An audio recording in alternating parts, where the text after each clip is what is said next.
On this episode of Tales of Our Legends, we'll meet this legend who is considered the father of country music in Africa. He's a prolific songwriter and a patriot. I particularly liked his version of the Trinity, which is the me, myself, and I mentality. Come with me as we meet this legend.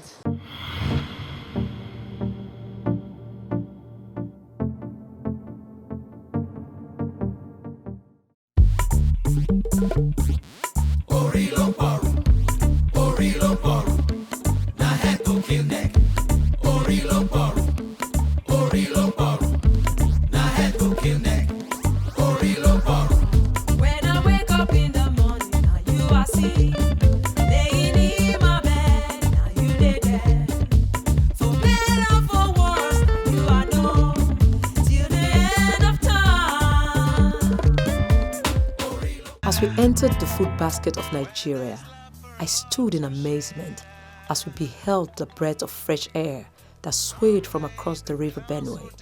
It was such a tourist sight-seeking attention from its untapped potential. It was evident to us that we were indeed in search of a true legend. To us, we knew the dawn of the cockcrow had come, and whatever was going to be was now. It was with such excitement in the air that the team stormed the ancient city of Otukpo for the first time with a living legend who led us into his world and story. What year were you born, sir? 1942, the month of June. But I'm a very detribalized person. I told the former president Jonathan, there are only two tribes in the world: good people and bad people. A multi-talented and creatively industrious personality with such an exceptional, humbling background. His voice blazed and thrilled Nigeria and Africa for decades. To some, he's the father of country music in Africa. They called him the Don Williams of Africa. But his songs and lyrics transcend all that. So philosophical in his lyrical renditions, his songs are evergreen as they appeal and still speak to generations today, and those who will yet be born, a proponent of peace, love, and mutual coexistence. He never ceases to tell all and sundry that there are only two kinds of human on planet Earth, the good and the bad. A septuagenarian already, and still so full of life, still working. Come with me as we take you on a journey with this legend into his philosophical, mind-rejuvenating trip. You can even hear the sound of the cockcrow at dawn. I'm right here in my state right now. I'm from Benue State. I'm a Otukpo person. This is my home, this is my village, this is my city. What are your thoughts about the 60s, the 70s, the 80s compared to now in Otukpo? I remember Otukpo was a beautiful town, beautiful picnic city, a holiday city. And if you look at the topography of this town as we drive out of this place, you can see. And there was such an air of holiday. This could have been targeted as a holiday city. We don't have a lot of factories here to make noise and consume current, but we could have developed this place into a university town, a tourism town, that kind of thing. Yeah. But we don't have one single museum in this town. Where do we start from?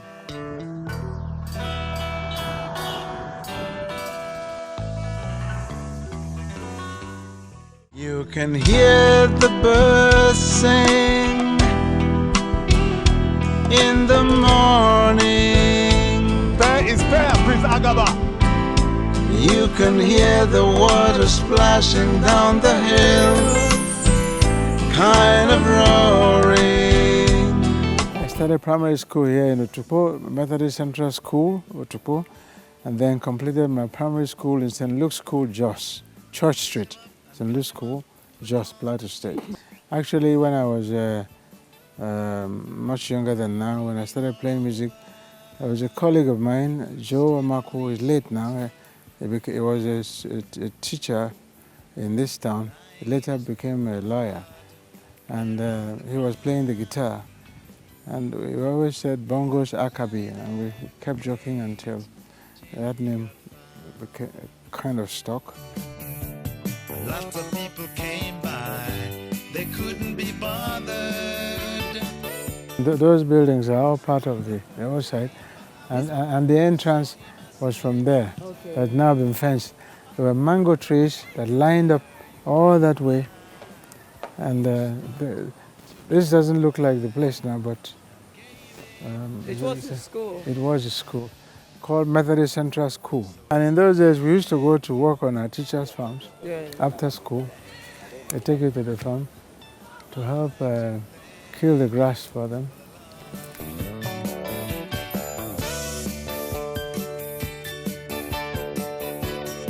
So how did they find out that you sing? I was a chronic stammerer. I was a stutterer. One of my daughters is a stammerer also right now as we speak, but she's gone through Toasters Club and she's done very well for herself. I knew that I was a stutterer, but stutterers, when they sing, they don't stutter, so I took a lot of pleasure in singing. And each time I sang in high school, everybody stopped what they were doing and they would listen. Wow. No microphone, nothing. Girls that left, but later you came by, you stopped, took him away.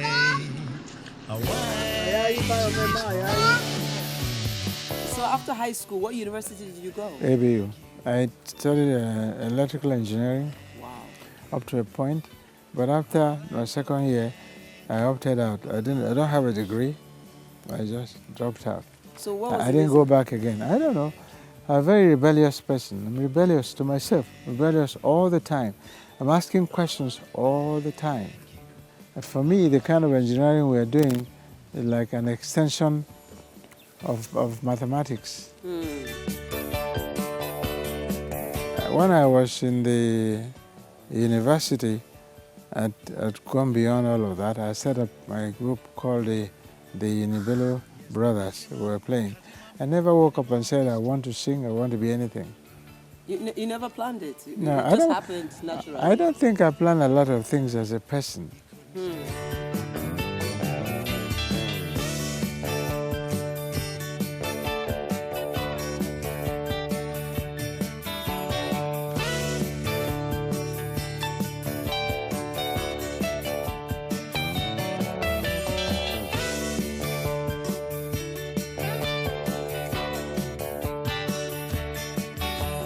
What did your parents think about Oh, you? my mother in particular, she didn't want me.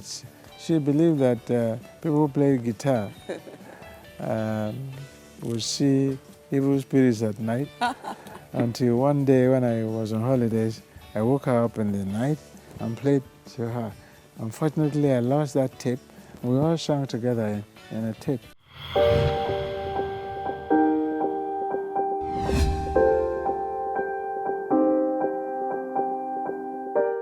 And I've been searching for true love.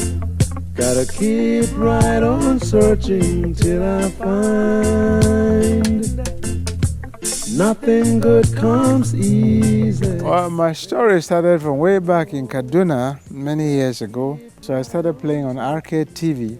I did solo programs. And the first band I formed in Kaduna was Bongos and the Rooftoppers, because we played at the rooftop of the Handela Hotel. That was the first time the lift came into Kaduna. What year was this? It got to be around the 60s because I left the university in 1967. She left alone in a mighty lonely world. I woke up one morning and I said, hey, look, I've become too popular in this town. Everywhere I went, hello, Bongos. Am I going to live here for the rest of my life? It was time to get lost. I left the town with the diesel Land Rover that I had bought from that my senior brother bought from an auction for me. And I moved to Jos. Before 2 months, all my money had finished. And I went to Lagos very broke, determined to do what I didn't know.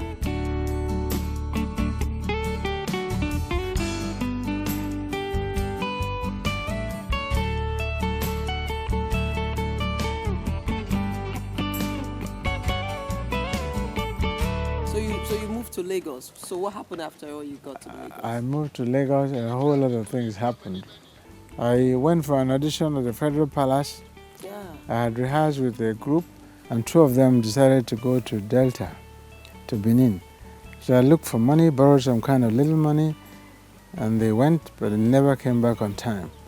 So I got other two boys to do this audition. It went so bad. My now wife, then girlfriend, was with me.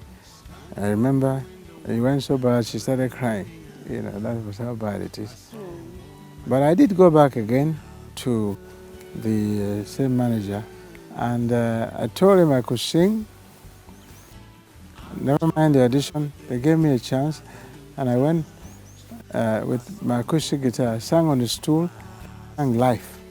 And I got the job, and they paid me more money as an individual per week, every week, than they would have paid me and the band.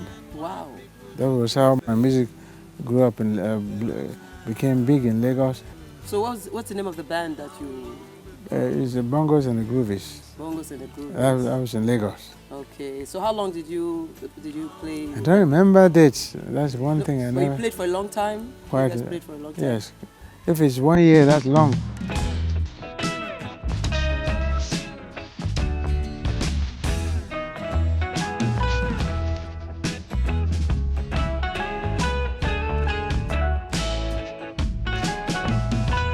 You said something about your dead girlfriend. Was she a singer with you or? No. She didn't sing. She does not sing, but she was my girlfriend, and she's still my wife. For me, I'm like, okay, I'm help her. If a woman is meant to be the husband's helper, please help her. So if I begin to tear things apart. In fact, now, because before he used to almost give me an award for being so peaceful, I gave him so much peace because I knew he had enough wahala. I do not want to stress him out and become widowed in my area. So it's like, oh, she's very peaceful. His friends used to commend me. Yeah, but now I don't think he thinks I'm as peaceful. Now I think, okay, you're ready, you're done with all that. Don't give me that now, okay? I demand for so much now. When did you decide to get married? I mean, your dead girlfriend was with you I for a know long I've time. been married to her for as long as I can remember. You're going to ask her that question, no? I didn't know anybody else. How many children did you have? We have 5. 5 children with your wife. So you've been married just once and you've been with her since. So we're Yes. talking about decades now. Yes. Amazing in this world that we live in That's to have people stay with you for that long of a time. she'll tell you the rest. She must have been an amazing woman. I believe so. So how many girls, how many boys? 4 to 1, 4 girls and 1 boy? 1 boy. Was it the oldest, the youngest? The youngest the boy, the oldest down the line. Okay. Keke is my first daughter. Junior is my last boy. Okay. And well, before I married my wife, I had a son. Oh, you had another son. Uh, So you have 2 boys. I have 2 boys, but I wasn't married to my first son's mother, Oh, so what's the name of your first son? Alan. Alan. So what about the mother? Why didn't you get married to her? Was I it don't know. As a childhood crush? I or? don't remember a lot of things. I don't know why I didn't get married to her, but she's late now. Oh, she died. She's late now. And your son is alive? Yes, she's alive. Okay. What's the name of the mother of your son? The mother of your first son? Esther. Esther. I took it one day at a time. I would like to say it wasn't fair on me because I turned out to be the shouty mommy, and he said, Daddy is here, Papa is here, wonderful, wonderful.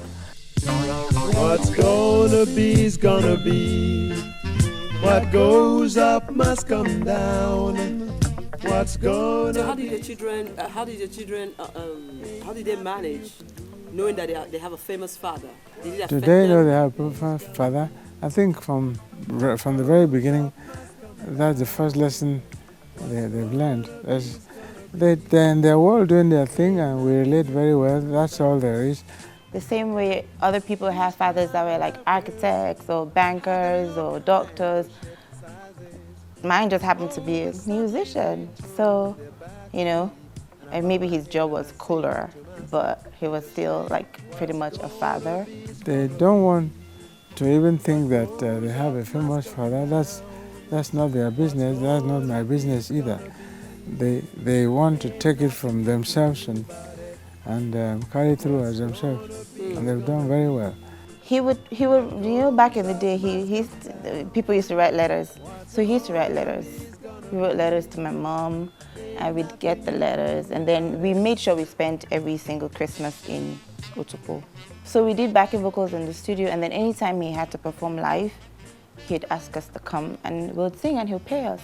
Oh, he'll pay you? Yeah, because he was getting paid for the gig, so the way he'll pay the band, and then he'll pay us as part of the band. Okay. So yeah, Okay. so it was a good side hustle. It was a good side. Yeah.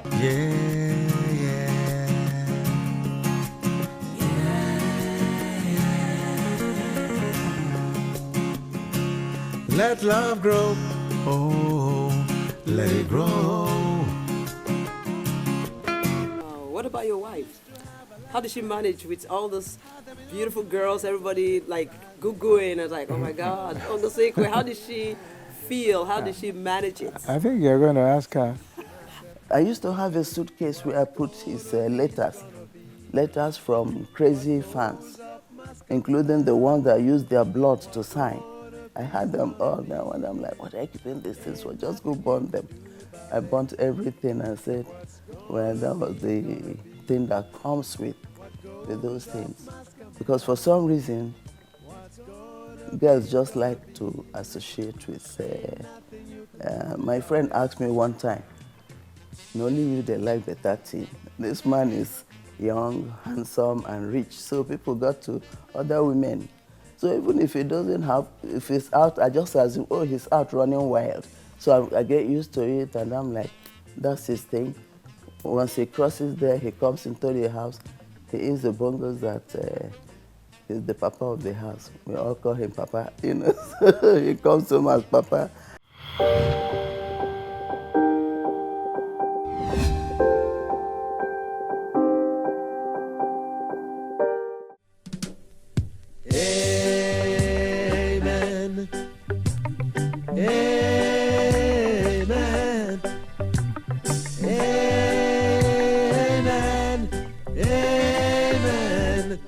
What has the government or what has the country done to preserve our work, your work and the work of other artists in the country? As far as I'm concerned, so far they have been unable to do anything. I couldn't retrieve any of my previous recordings with the NTA. I like to see how it looked like, then I like to take those things, improve upon them, and keep them in my own personal archive to play to my children and to my grandchildren and things, but unfortunately, no. Now is the time, if they have failed, to know that to be able to preserve what we do for posterity is a way of growing and looking forward and marching forward. When you're able to look back and know where you're coming from, then you can decide where you're going. I've heard a lot about your music, but how many songs and how many albums have you done to date? I don't remember now, including what I've just done, but I've done a whole lot of songs in the past. There are about nine long plays, LPs. These vinyl recording, those big, they have one side, two sides to play. Okay. Do you still collect royalties from this music? I don't know, they ripped me up, but that's what I have been. I've been careless and reckless about this thing. And if you think about those things, you die quick. Yes, true. I cannot answer that question, but I know we are losing a lot of revenue because of our inability to be able to compete in today's world market. We are not even there. Do you still sing? I still sing. Tonight, I think of my home, the home where I was born. I think of my farm alley and the poor farmhouse we had. Now there in my home, we had no sophistication. We had no TARDIS. In fact, I'll be performing at Uyo this Christmas, the Christmas carol or something. We are supposed to arrive at Uyo on the 19th of December and performance will be on 21st. Wow, so do you have a band? I used to have a band, but now I don't quite have one. But I should be able to put one together very quickly and do that show. I have a performance also in Abuja on the 7th of December. I've been recently made Ambassador of Peace by National Orientation Organization of Nigeria. I'll be performing at that concert for peace in Abuja on the 7th of December. Wow. So I got to find a way, put my song together, that the message will get people.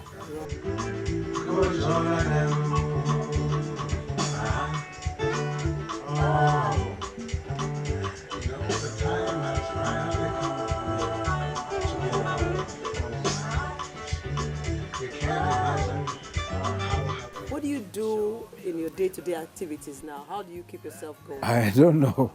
I don't plan anything. I wake up when I wake up when I wake up. I knew they were coming and I said 10 o'clock today. 10 o'clock today, you saw me driving in. Yes. The next day might be the next phone call.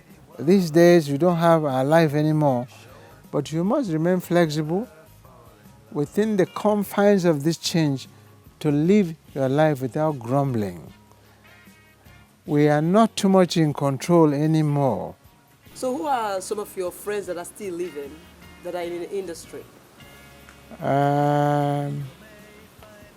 Victor Wifo is still Victor alive. Wifo. She's there. Sunny Ade is there. Onyeka Onwenu is there. Sunny Okoso is dead, unfortunately. So those ones are in the industry. Some of them are into recording. My guitar player, Leslie Bronner, is a recording engineer in Ghana. He was playing keyboards for me in the Rooftopers band in Kaduna many years ago. And they're there. You said something about, I don't know the whole story, but you said something about a project called Mustafa and Christopher. Mustafa and Christopher Peace Foundation have just registered. I'm building it. That program, that peace program, we seek to find ways of peace. Straight away, why is there college of war and no college of peace? Why do you put the negative first? Even in this fight for corruption, I've looked at it differently. I've said the corruption rate of any country is directly proportional to the inefficiency rate of that country. So, instead of saying that a country is corrupt, why don't you say the country is inefficient? And the question should be, what do you do to make this country efficient? If the country is efficient, there will be no corruption. Don't think of what to do with corruption or inefficiency because that's negative. Think of what to do with efficiency. Lagos. I'm gone for good. Lagos. I ain't coming back no more. Lagos. What would you want the world to remember you with? What I would want the world to remember me for is this world has got to find out that my theory of trinities. Now, this trinity says that when anything is for us, it has to be done with perfection. It has to be done with ultimate energy. So whatever you do for us, the human race, must hit a level of perfection. Anything that for me is wrong.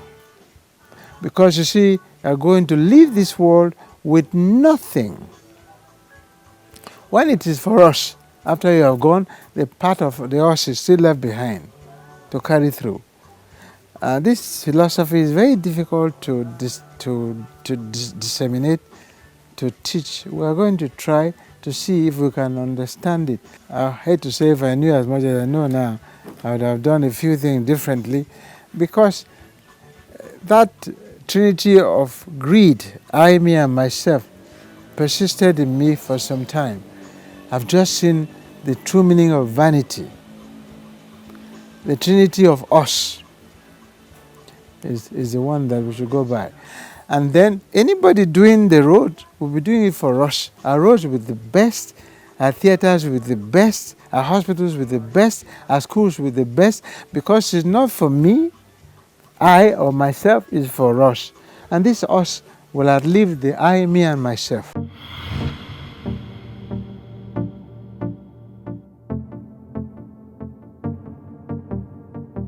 I hope you enjoyed this episode of Tales of Our Legends. Remember, if we don't tell our stories, who will? And if they do, they will tell it from their own perspectives. Join us next time on another episode. I am Monica Amoradion Sweda.